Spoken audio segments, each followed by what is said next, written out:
they do is they line their head up along this log, and you get a chicken leg and you smack them in the jaw with it, and you get that popping sound. So I was doing that, I'm going to town on it, going pop, pop, pop, pop. One flanked me, didn't it? Just came launching out of the water and went bang, straight on the hand. But I realised really, I didn't realise, but at the time the hand was swelling up and just bleeding profusely all over the place. And the punch wounds, lacerations. Nothing to brag about. You wouldn't bring it up on a first date, you know what I mean? But so that's the general makeup of the crocs in here, guys. They do fight quite a lot. Like I said, they're pretty resilient. They do heal up.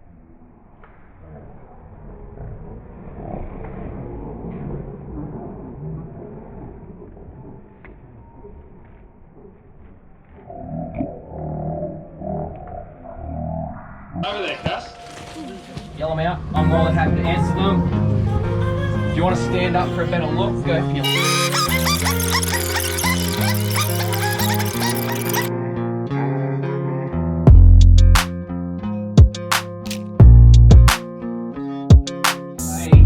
Crocs don't like being friends with each other. They communicate through beating each other up pretty much.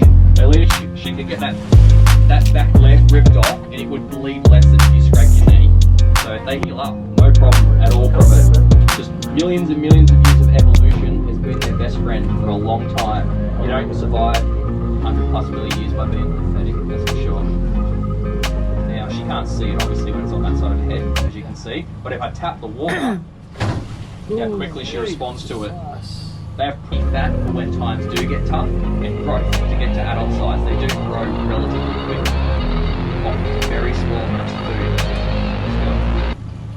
Here you come. But what we do with food, and you'll notice the same thing at the shows throughout today as well. Food's an incentive to exercise. Get them moving around. They're not so a bit of food gets them moved around.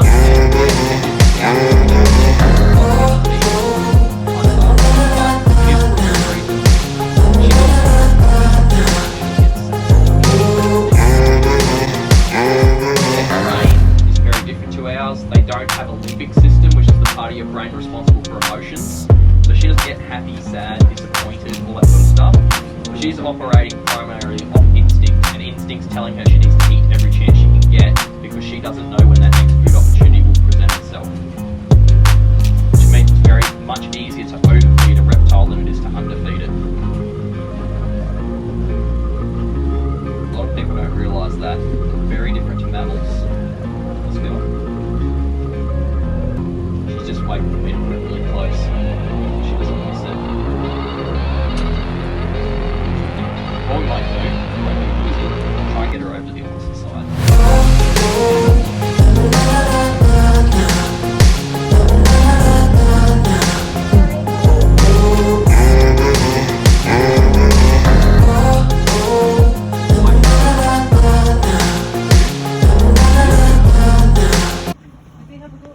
Sometimes yes, sometimes no. They'll just body posture a little bit towards each other to show who's in charge, which they're not even doing right now. Do you want this girl? Yes, you do. There we go. And they also can't chew, so everything goes down in one piece, as she'll do right now. They swallow it down. No saliva. So you see That's a nest. See that big mound of leaves pushed up? on the That's what other a nest side. looks like. This girl belongs to that nest. No, she's still sitting near it. She's got nothing in it anymore. 15 crocodile farms that are currently operating in Australia. This one is privately owned and we're only a small establishment. We have 3,500 crocodiles on site at any given time. Compare it to some of the big players, they've got as high as 80,000 crocs in their farms. When I say 3,500 crocs, it's this size and under. They're mostly under 2 metres. A couple of hundred big adults for breeding and for exhibit, and the rest are this size and under. Because we're not like a bird egg. You rotate those during incubation. These seem to keep up the same way. Get them all out of there, straight to the incubator, rinse them off, and we set the incubator to 32.5 degrees Celsius. So it's very important to get the right temperature. Now, we can actually manipulate the sex of the offspring. We can control whether we get males or females. There is a 10-day window during incubation where it's the rate in which the gonads of the embryo develop which will determine the sex. Temperature is the primary influencer for that. So 32.5 degrees Celsius will mostly get you males. And this is because they lack sex chromosomes, whereas you and I are genotypic, right? So our sex of the bag, any offcuts and trimmings, they'll find a use for those as well. They're very, very pedantic about these skins.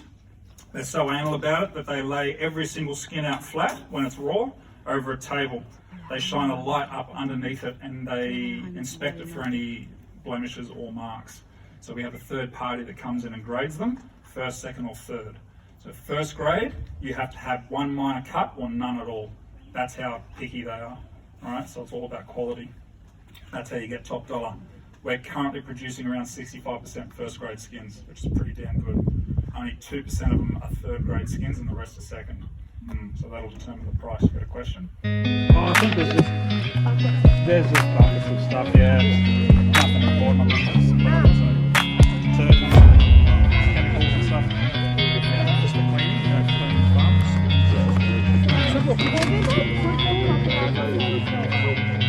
They leave them in there, right? So see this pipe here? If I pull that out, all the water's going to drain out from this side. There's another one up in that corner. And then all we have to do is to stand down here and we hose all the waste down into that hole there.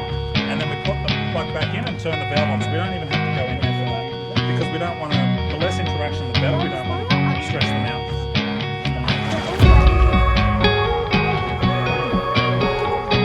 These ones are probably around about 3 years old, so they're getting very close. Yep. Probably, yeah. So they might even be we do a collar.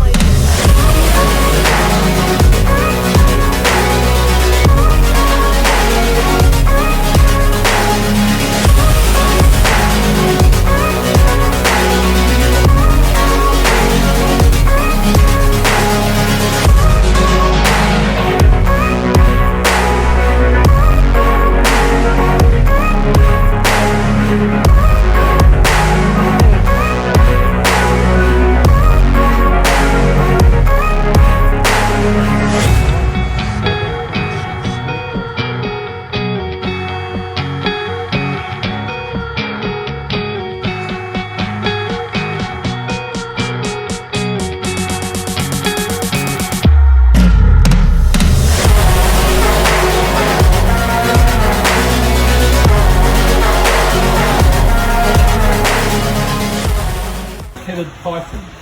Ooh. Oh my. It's like What does it feel like? Tastes like a leather or something. Ah. Like a rubber or something. It's scary. It's called a black-headed python. These guys are found right across the top of Australia. Did they bite or? He can bite, he has a mouthful of teeth. He can open his mouth about 10 times the size of his head. But not So he can poisonous. bite, but he's a good boy. He's a good, oh wow.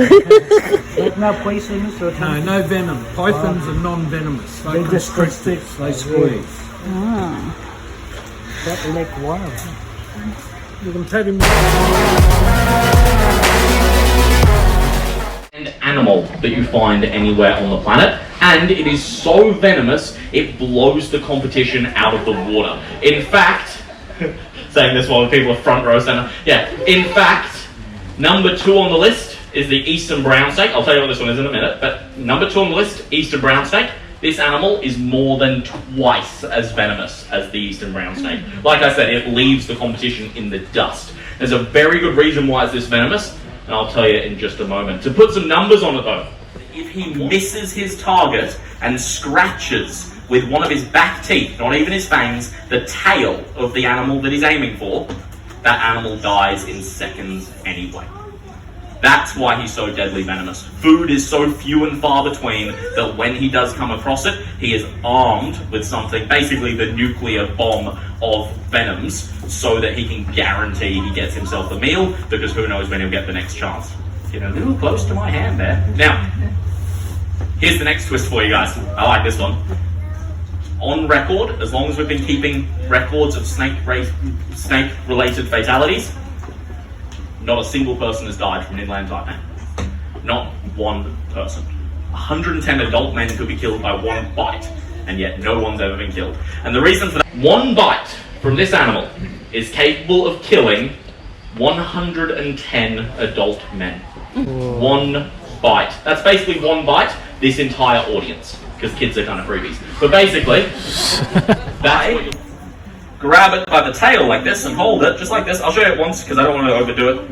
He can climb right up his own body. Oh, stabilize yourself a little bit there, buddy. There he goes. And he can climb up his own body, which is a pretty cool little party trick. Now this animal, like I said, is non-venomous. He's a python. So I can handle him like this because if he bites me, it only ruins my day. It doesn't ruin my next few weeks. But it will certainly ruin my... That's really... like that close to my neck there, mate. There's a limit. There's a limit. I'm happy. I trust you a lot, Snake, but not quite neck trust. You good? You're good. Okay. This, ladies and gentlemen, is an albino carpet python.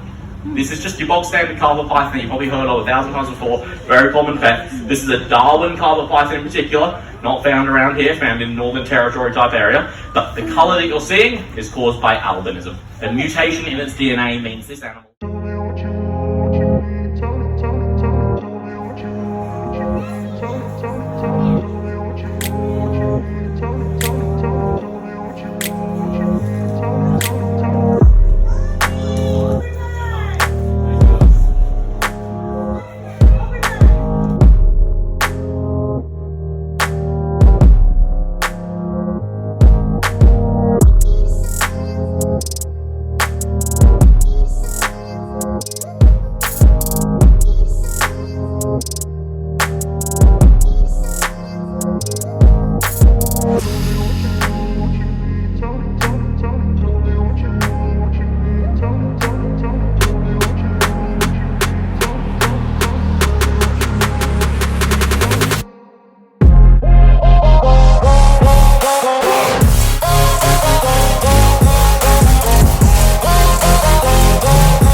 don't have food with me, but someone here ate you a while ago.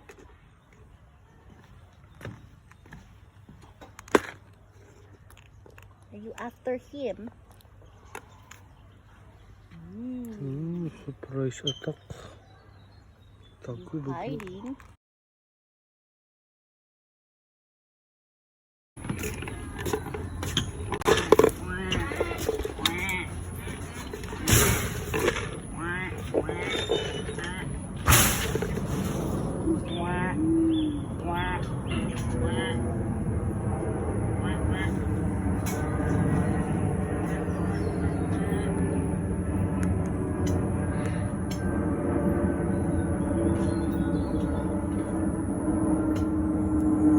Sila natatakot eh, no?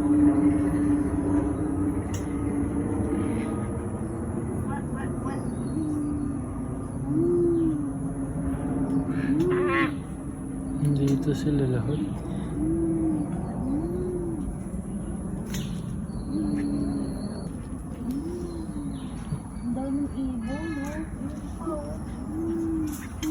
gosh, you can't see them. They're blending. Mm. Ayun, no, sa loob. Hanggang lang sila. Baka yun yung pugo. Ang bait naman nila. Well behaved. Ito nga, ang lapit eh. Oh. Hindi natatakot.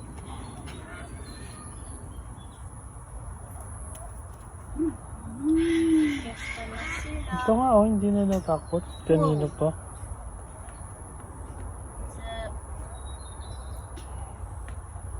Angas niya pa yun oh. Nakatingin lang. Emerald dove.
Yeah.